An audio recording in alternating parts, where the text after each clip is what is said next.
Hey guys, welcome to Poolshed Games. I'm the Lich Lord, and today is the Merc is being a cameraman as we do our new segment with our great new technology, which is going to be a board game unboxing. This isn't meant to be a tutorial or anything like this. That is just meant to be a unboxing what you get in the box. And this is Letters from Whitechapel, which is Fantasy Flight game thing. Fantasy Flight Games? Fantasy Flight Games game. Yes. And as you can see, it's a nice box. Nice artwork and everything on there. But that's not really that important. What's important is what's inside. Which is, of course, rulebook. Which is not too big of a rulebook. I think it's a well-done rulebook, as you can see. Yeah, nicely done. Easy to follow rules. Nice little artwork on the sides. Things of that nature. It is only 23 pages long, so if you are familiar with Fantasy Flight Games at all, 23 pages is not very long. So that's that, and of course that's it. Important part of what you get in the game is the rulebook. Because without that, you can't play. Yes.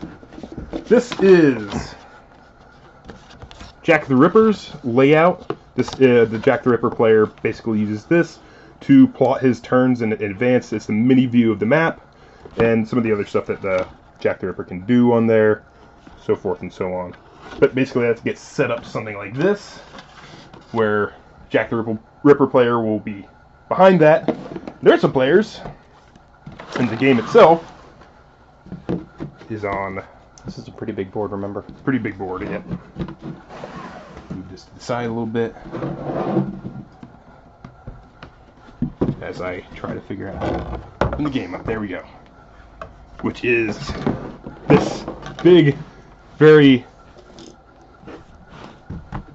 well done board. See the different numbers, things of that nature. It is the Whitechapel district of London, where the Jack the Ripper murders happened. Yeah, pretty much get a good view of it there. It's really well done board. I really like the nice little touches they did over here with the pen and stuff. Mm-hmm. And it's very easy to read. When you have the historic notes. Yes, and that's really cool, definitely too. Yeah, that was pretty neat. Yeah, and these are basically just, well, like I said, this isn't supposed to be a tutorial. I mean, that'd be a much longer video, but it's just showing you what the game consists of and whatnot. Yeah, pretty nice board.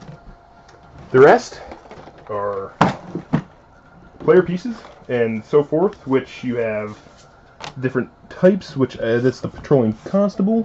Which there are 3 different colors of those for multiplayer games. And they have their corresponding pieces that go with them. You have another Patrolling Constable, which, sorry, on screen. Yeah, this one is definitely brown. You have Sergeant. Here's the blue guy. Another Patrolling Constable. Here's red. And Detective. Who's yellow. And of course you have Jack the Ripper, who is the top hat guy. Because all serial killers, dress in fashionable styles. Of course. And Jack the Ripper basically has 2 different things he can do during his turn, which these are just the tokens for that, which are carriage and back alleys. 3 carriages, 2 back alleys. I guess I can give you a little layout what these do. Basically, this lets Jack the Ripper move more moves than he normally could, and this lets Jack the Ripper go through, back alleys. Kind of self-explanatory. Yeah, they're just the tokens.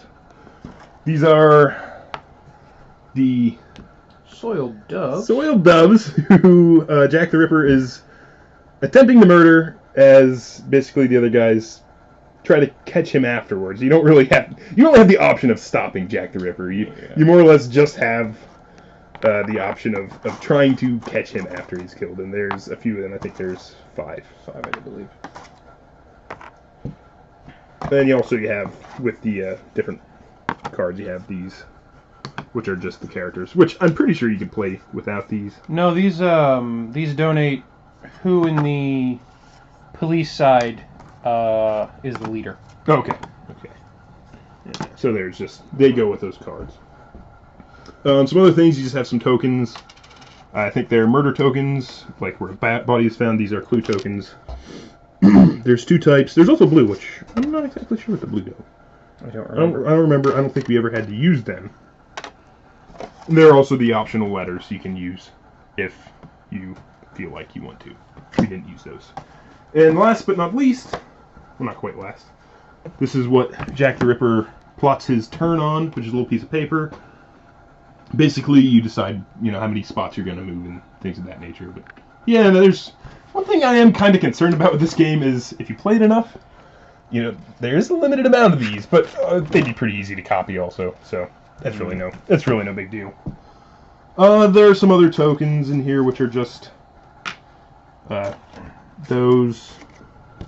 these, which these are the cops use these. And basically, some of them are fakes, and they set them out as false patrols, things of that nature. And I think these ones are potential murder spots. So basically, when you start the game, if you're Jack the Ripper, you put so many of these down. Only a few of them have the red mark on the bottom like that, and the ones that have the red mark are a spot where a murder actually took place. The ones that don't, like this one, are just pretty much how you can try to fool your opponent. And that's it, and of course, you get the little thing where they try to market all their stuff to you. Which, there's probably some pretty cool games in there. I'm sure they're somewhere. It's hard to say. Look at that. Free advertising for Fantasy Flight Games. Yes. But, I think that's about it. It's a great game. We'll eventually do a how-to of this.